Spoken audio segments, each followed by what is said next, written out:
నమస్తే, welcome to TVR channel. ప్రతిక్షణ నిరంతర వార్తా ప్రసారాల కోసం మీకోసం ఈ ఛానల్లో కొత్త కొత్త అప్డేట్ కోసం ఈ ఛానల్ని వీక్షించండి. ఈరోజు వార్తల్లోని ముఖ్యాంశాలు. మీడియా మిత్రులకు అందరికీ కూడా నమస్కారం.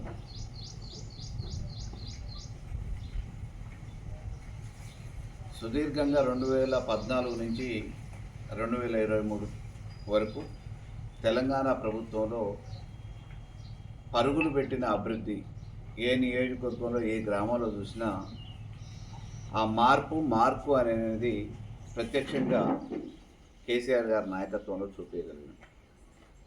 ఆ రోజు రోడ్లు కానీ ఆ గ్రామం పుట్టి బొడ్రాయి వేసిన కాడ నుంచి ఏయని రోడ్లని సదిద్దని వీధుల్ని 100% అన్ని గ్రామాలల్లో పెంట దిబ్బల కాడు కూడా సిమెంట్ రోడ్లు వేసిన ఘనత బీఆర్ఎస్ ప్రభుత్వాన్ని.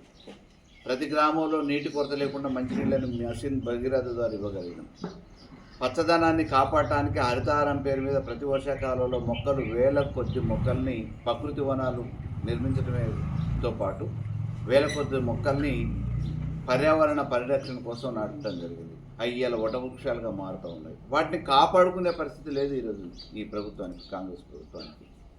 గ్రామాలు పరిశుభ్రంగా ఉండాలనే ఆలోచనతో ప్రతి గ్రామ పంచాయతీకి ఒక ట్రాక్టర్ని ఇచ్చి దానికి సంబంధించిన వనరుల్ని సమకూరిస్తే ఈరోజు ఆ ట్రాక్టర్లో డీజిల్ పోసుకోవడానికి మా దగ్గర లేవు అని చెప్పేసి ఆ తాళాన్ని తీసుకుపోయి జిల్లా కలెక్టర్ గొప్ప చెప్తున్న సందర్భం మనం ప్రత్యక్షంగా గ్రామాలల్లో విలేజ్ సెక్రటరీల ద్వారా చూస్తూ ఉన్నాం. ఈరోజు పాలన అస్తవ్యస్తంగా అటు రాష్ట్రంలో ఇటు గ్రామ స్థాయి వరకు పాలన అస్తవ్యస్తంగా తయారైంది. ప్రజల్ని గాలికి వదిలేసారు. ఇచ్చిన హామీల గురించి ఊసెత్తే పరిస్థితి లేదు. అడిగే కార్యకర్తల మీద అక్రమంగా కేసులు పెడతా ఉన్నారు. మీరు ఇచ్చిన మాట తప్పిరు, ఇచ్చిన హామీల్ని విస్మరిస్తున్నారు. మీరు ఇచ్చిన మాటను నిలబెట్టుకోవాలని చెప్పేసి ఎవరైనా నిలదీస్తే వాళ్ళని అక్రమంగా ఏ రకంగా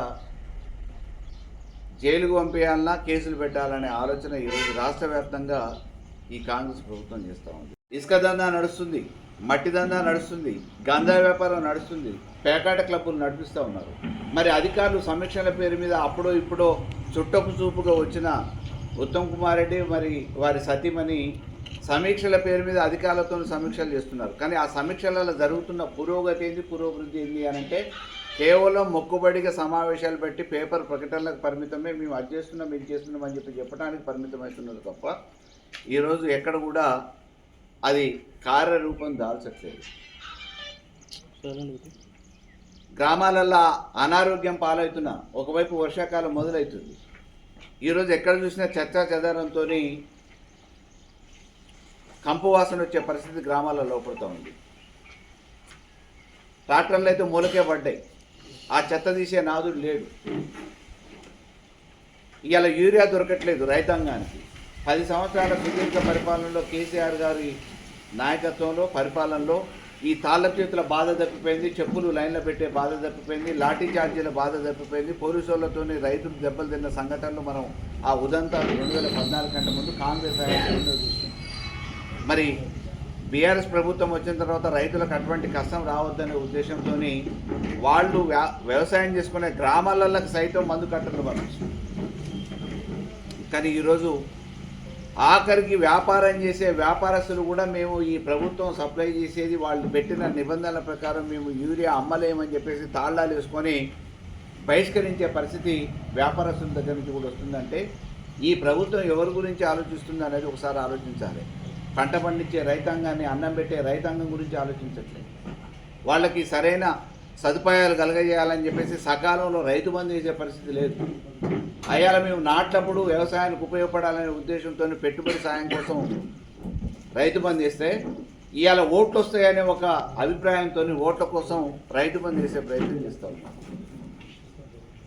అసెంబ్లీ ఎన్నికలు అయిపోయిన తర్వాత ప్రభుత్వం ఏర్పడ్డ తర్వాత 18 నెలల కాలం తర్వాత మళ్ళీ రేపు కోర్టు మొట్టికాయలేసి రాజ్యాంగం ప్రకారం ప్రజాస్వామ్యంలో తప్పకుండా ఎన్నికలు నిర్వహించాలి, ఇంకా కాలయాపన చేయొద్దు అని చెప్పేసి ఆంక్షలు పెట్టి గడువు విధించి సెప్టెంబర్ 30వ తారీఖు లోపల మీరు ఎన్నికలు నిర్వహించాలని చెప్పేసి మొట్టికాయలు వేసిన తర్వాత ఈరోజు ప్రజల ఓట్లను ఏ రకంగా మళ్ళా మాయమాటలు చెప్పి కొల్లగట్టాలనే ఆలోచనతో ఆ రోజు అధికారంలో రావటం కోసం 420 హామీలు ఇచ్చిన ఈ కాంగ్రెస్ ప్రభుత్వం 18 నెలల కాలంగా ఇచ్చిన హామీలను విస్మరించి మళ్ళీ ఈరోజు ఓట్లు కావాలి కాబట్టి ఓట్లను కొల్లగొట్టడానికి మాయమాటలు చెప్పడానికి రైతు బంధు పేరు మీద చేసే ప్రయత్నం చేసింది. కానీ ఇంతవరకు వర్షాలు సరే ప్రకృతి వైపరీత్యం కావచ్చు, కానీ మనకు అందుబాటులో ఉన్న నాట్ల కోసం కానీ వ్యవసాయ పనుల కోసం కానీ నీళ్ల గురించి అటు పైనుంచి కృష్ణా నుంచి వస్తున్న నీళ్లు నాగార్జున సాగర్లో మనకు వచ్చే వాటాను కూడా తీసుకునే పరిస్థితి లేదు. పక్క రాష్ట్రం వాళ్ళు తరలించుకొని పోతూ ఉంటే వీళ్ళు లైసెన్సులు ఇచ్చినట్టు మౌనం వహిస్తూ ఉన్నారు. ప్రతిపక్షాలు స్పందించి మాట్లాడితే ఎదురుదాడి చేసే ప్రయత్నం చేస్తున్నారు తప్ప ఈ తెలంగాణ యావత్ ప్రజానికానికి రైతాంగానికి భవిష్యత్తులో జరగబోయే జరుగుతున్న నష్టాన్ని నివారించే పరిస్థితులలో అధికారంలో ఉన్న ఈ కాంగ్రెస్ నాయకులు మంత్రులు ఈరోజు పెదవిప్పట్లేదు.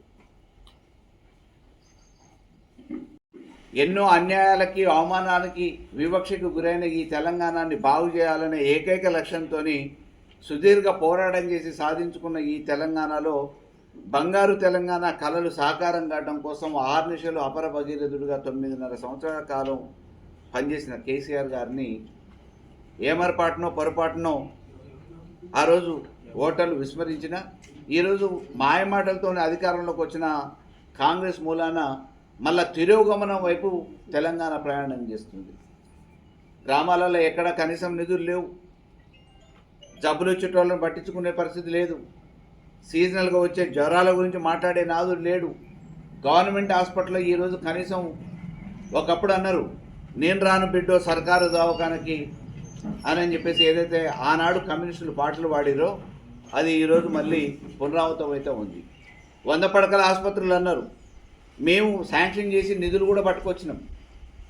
కానీ ఆ రోజు మామూలుగా 5 ఎకరాలు ఉంటే సాఫ్ క్వార్టర్స్ కానీ ఇతరత్ర అన్ని సదుపాయాలు కానీ భవిష్యత్తు అవసరాల కోసం ఉపయోగపడుతుందనే ఉద్దేశంతో ఇక్కడ స్థలం సరిపోదని చెప్పేసి కొంత శంకుస్థాపనకి ప్రారంభోత్సవానికి కొంత కాలయాపన చేస్తే ఎన్నికలు అయిపోయిన తర్వాత వాళ్ళ గొప్పలుగా చెప్పుకొని గత ప్రభుత్వంలో నా హయాంలో నేను ఎమ్మెల్యేగా ఉన్నప్పుడు శాంక్షన్ చేసిన ఆ నిధులు ప్లస్ హాస్పిటల్ మంజూరీని మా గొప్పతనం అని చెప్పేసి కొబ్బరికాయలు కొట్టుకొని శంకుస్థాపనకు పరిమితమయ్యారు తప్ప ఇంతవరకు తట్టెడు మట్టిపోయలే. ఉన్న హాస్పిటల్ కనీసం సిబ్బందిని గైనకాలజిస్ట్ని పెట్టే పరిస్థితి లేదు. ఇవాళ కోదాడ హాస్పిటల్లో గైనకాలజిస్ట్ లేరు. హాస్పిటల్కి ప్రసూతి కోసం పోతే మందలిచ్చే పరిస్థితి లేదు. ఏదైనా ప్రమాదవశాత్తు దురదృష్టవశాత్తు ఆర్థికంగా కుంగిపోయిన వాళ్ళు కూలిపోయిన వాళ్ళు కూలినాలు తీసుకునేటోళ్ళు హాస్పిటల్కి పోతే కనీసం ఎవరు అటు మందుల సౌకర్యం లేదు, సిబ్బంది డాక్టర్లు అందుబాటులో ఉండట్లేదు. ఉన్న నాలుక ఊడిపోయినట్టు కొండనాల కోసం మామూలుగా ప్రయత్నం చేస్తే మంది చేస్తే ఉన్న నాలుక ఊడిపోయినట్టు ఈరోజు 100 పడకల ఆసుపత్రి ఏమో కానీ ఉన్న ప్రాథమిక ఆరోగ్య కేంద్రంలో వసతులను కూడా సమకూర్చే పరిస్థితి ఈరోజు ఈ కాంగ్రెస్ ప్రభుత్వానికి లేదు. ఇక్కడ ఉన్న స్థానిక నాయకత్వం హైదరాబాద్కే పరిమితం కావడంతో మొక్కుబడిగా మేము ఉన్నాం, మీరు ఓట్లేసిరు, మేమంటూ ఒకళ్ళు ఉన్నామని చెప్పేసి అప్పుడు ఇప్పుడు వచ్చి సమీక్షల పేరు మీద అధికారులను పిలిచి అడావుడి చేస్తున్నారు తప్ప జరుగుతున్న కార్యరూపం దలుస్తున్నది ఎక్కడ లేదు. జరుగుతున్న అభివృద్ధి వాళ్ళ జేబులు నిండే పనులు ఏమైనా ఉంటే ఈరోజు అభివృద్ధి అని చెప్పి చూస్తూ ఉన్నారు. రోడ్లు అవసరం ఉన్న కాడ లేని కాడ అవసరం ఉన్న కాడ వదిలేసి వాళ్ళకి కమిషన్లు ఎక్కడైతే వస్తాయో ఎక్కడైతే లాభపడతారో అనుకుంటారో అక్కడ రోడ్ల పేరు మీద కొబ్బరికాయలు కొడుతున్నారు. కానీ జరుగుతున్నది మాత్రం ఆ అభివృద్ధి ఎక్కడ ఉపయోగట్లేదు. అయ్యాల వరదలు వచ్చి ట్రాన్స్ఫార్మర్లు కొట్టకపోతే ఇంతవరకు ఆ ట్రాన్స్ఫార్మర్లు వేసిన నాదుడు లేడు, కుంగిపోయిన స్తంభాల గురించి పట్టించుకున్న నాదుడు లేడు. ధాన్యం కొనుగోలు గురించి ధాన్యం కళ్ళలల్లా తడిచిపోతుంటే కొనే నాదుడు లేక ప్రభుత్వానికి మొరబెట్టుకున్నా కానీ మొలకెత్తుతున్నా పట్టించుకొని ఈ కాంగ్రెస్ నాయకులు మరి ఈరోజు రైతుల మీద ముసలి కన్నీరు గార్చే ప్రయత్నం చేస్తూ ఉన్నారు. యూరియా ఎందుకు దొరకదండి? ఇవాళ కేంద్రం మీద నెప్పే ప్రయత్నం చేస్తుంటే ఈరోజు రాష్ట్ర ప్రభుత్వంగా మీ పనిని మీరు మీ ధర్మాన్ని మీరు పాటించకుండా కేంద్ర ప్రభుత్వం మీద ఒత్తిడి తీసుకొచ్చి సకాలంలో